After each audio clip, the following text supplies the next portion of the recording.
नमस्कार साथियों, आपका अपने YouTube channel Rajesh technical studio में हार्दिक स्वागत है। साथियों, आज के इस वीडियो में हम स्थायीकरण के लिए शाला दर्पण स्टाफ लॉगिन से ऑनलाइन आवेदन करने की पूरी प्रक्रिया क्या रहने वाली है, पूरी जानकारी स्टेप बाय स्टेप मैं आपको इस वीडियो में देने वाला हूं।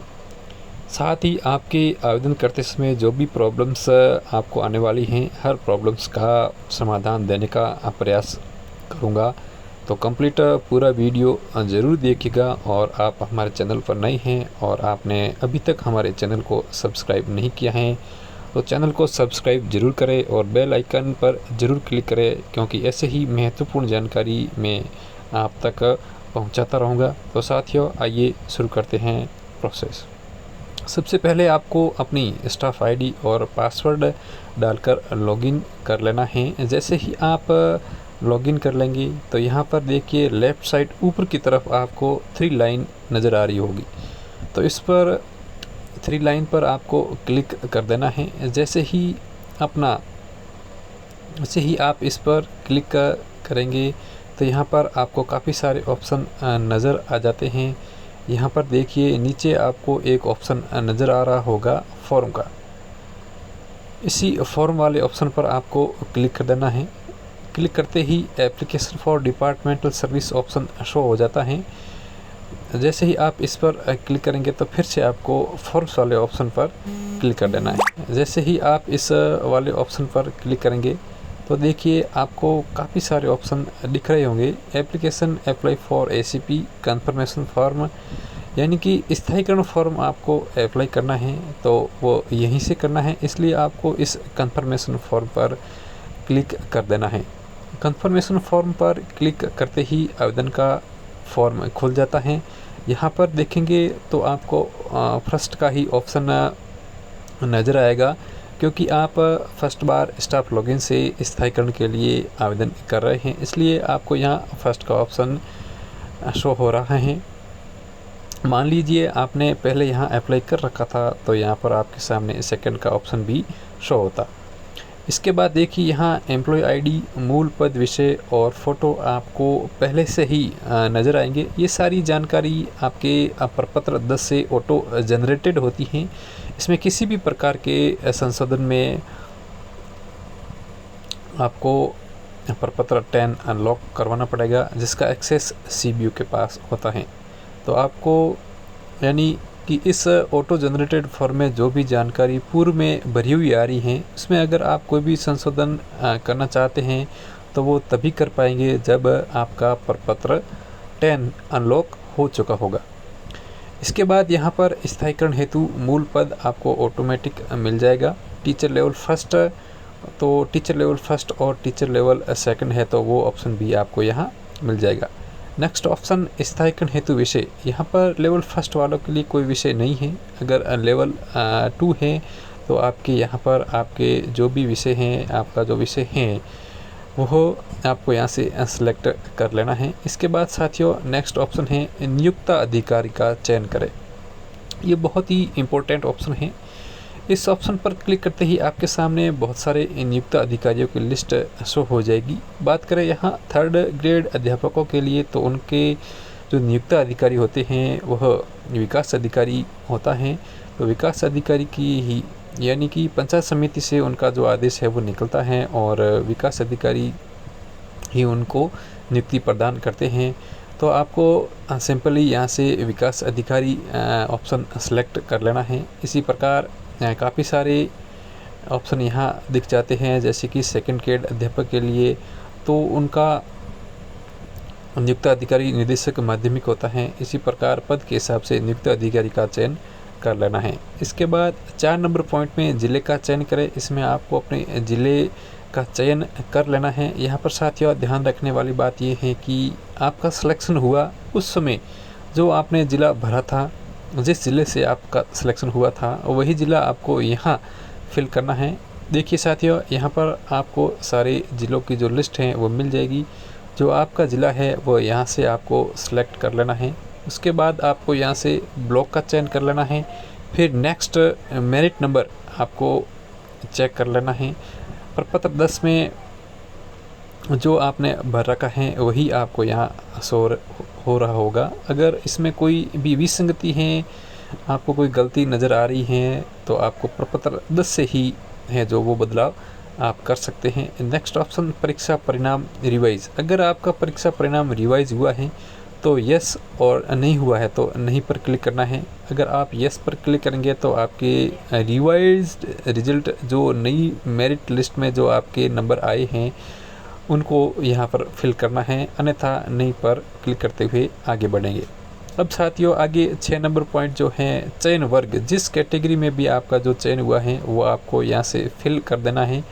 ये ऑप्शन ऑटो सेलेक्ट हैं, जिसे आप पहले प्रपत्र 10 में भर चुके हैं, जैसे OBC, SC, ST, जनरल कोई भी कैटेगरी में जिसमें आपका चयन हुआ है उसको सिलेक्ट किया हुआ है। अगर इसमें कोई संशोधन करना है तो वो प्रपत्र 10 के माध्यम से ही होगा। उसके बाद देखिए यहाँ पिता का नाम, जन्म दिनांक और आपके मोबाइल नंबर आप अच्छे से चेक कर लें। उसके बाद वर्तमान पद पर कार्य ग्रहण तिथि, आपने कार्य ग्रहण कब किया था वो तिथि आप अच्छी तरह से चेक कर लें। कार्य ग्रहण समय जो आपके आदेश के अनुसार दिया हुआ है वो चेक कर लें। उसके बाद अनवरत कार्यरत हैं या नहीं, यहाँ पर हाँ या नहीं पर जो लागू हो उस पर क्लिक कर देना है। उसके बाद आपको नियुक्ति आदेश क्रमांक और दिनांक आपको फिल कर लेनी है। साथियों नियुक्ति आदेश आप पंचायत समिति और जिला परिषद दोनों में से किसी का भी भर सकते हैं। यहाँ जो नियुक्ति आदेश दिनांक जो शो हो रही है वो आपके प्रपत्र 10 में सेव कर रखी हैं वह है, जैसा कि मैंने आपको पहले ही बता दिया है कि यहाँ पर जो भी ऑप्शन पहले से भरे हुए शो हो रहे हैं वो सारी डिटेल आपके प्रपत्र 10 से ऑटो जनरेटेड हैं। इसमें किसी भी प्रकार के संशोधन के लिए आपको प्रपत्र 10 संशोधित करवाना होगा। इसके बाद देखिए साथियों, पद पर स्थायीकरण की प्रस्तावित तिथि, अर्थात मान लीजिए किसी साथी की ज्वाइनिंग 30/9/2023 को हुई थी, तो उस साथी का 30/9/2025 को ही है जो प्रोबेशन पूरा होगा, अर्थात 2 साल बाद, यानी कि जो प्रोबेशन पूर्ण की डेट है वो सिलेक्ट कर लेनी है। इसके बाद यहाँ नीचे एक नोट दिया हुआ है, यदि कार्मिक मॉडल स्कूल का है तो अपने पूर्व विद्यालय का NIC कोड भरे, अन्यथा लागू नहीं है। जो साथी मॉडल स्कूल में सेलेक्ट हुए हैं और ज्वाइन कर ली है उनको अपने पूर्व विद्यालय का NIC कोड भरना है, नहीं तो इसे खाली छोड़ देना है। इसके बाद यहाँ 2 वर्षों का परीक्षा परिणाम प्रोबेशनरी अवधि का भरना है। यहाँ पर आपको 2 साल का बोर्ड परीक्षा परिणाम भरना है। साथियों आपने जो भी बोर्ड कक्षाएँ पढ़ाई हैं उनका विवरण यहाँ पर भरना है। इसमें ये ध्यान रखना है कि जो 5वीं और 8वीं के परीक्षा परिणाम जिन बच्चों के कक्षा ABC ग्रेड आए हैं उन विद्यार्थियों का उत्तीर्ण प्रतिशत भरना है। जैसे सत्र 2023-24 में आपकी कक्षा 5वीं बोर्ड में 10 विद्यार्थी बैठे थे और सारे विद्यार्थी जो है वो A, B और C जो भी ग्रेड उनको मिला है, इन तीनों ग्रेडों में से उस ग्रेड में से अगर बच्चे पास हो गए हैं तो आपका रिजल्ट 100% आया है तो उसकी एंट्री यहाँ पर करनी है। इसी प्रकार जो भी सब्जेक्ट आपने पढ़ाए हैं उनकी 2 सालों की एंट्री यहाँ पर करनी है और दोनों साल की एंट्री भरकर सेव कर देनी है। रिजल्ट फिल करने के बाद यहाँ 15 नंबर पॉइंट में संस्था प्रधान के मोबाइल नंबर आप चेक कर लें। इसके बाद नीचे यहाँ 16 नंबर पॉइंट में कार्मिक का सेवा विवरण आपको नज़र आ रहा होगा। यहाँ विद्यालय कार्यालय का नाम, पद स्थापित रहे उस विद्यालय का नाम, पद नाम, कार्यरत अवधि और पद स्थापन का प्रकार, वो सबसे इम्पोर्टेंट है। पद स्थापन प्रकार यहाँ पर DR जिला परिषद ही करना है, क्योंकि 3rd ग्रेड अध्यापक की नियुक्ति जिला परिषद के माध्यम से होती हैं, तो पद स्थापन का प्रकार है वो DR जिला परिषद ही होना चाहिए, क्योंकि इस मामले में पहले काफ़ी सारे साथियों के ऑब्जेक्शन आ चुके हैं, तो इस बात का आपको विशेष रूप से ध्यान रखना है। फिर साथियों नेक्स्ट 17 नंबर पॉइंट में उपभोग किए गए अवकाश का विवरण, इस पर क्लिक करते ही आपके सामने बहुत सारे अवकाशों का विवरण जो है वो शो हो जाएगा।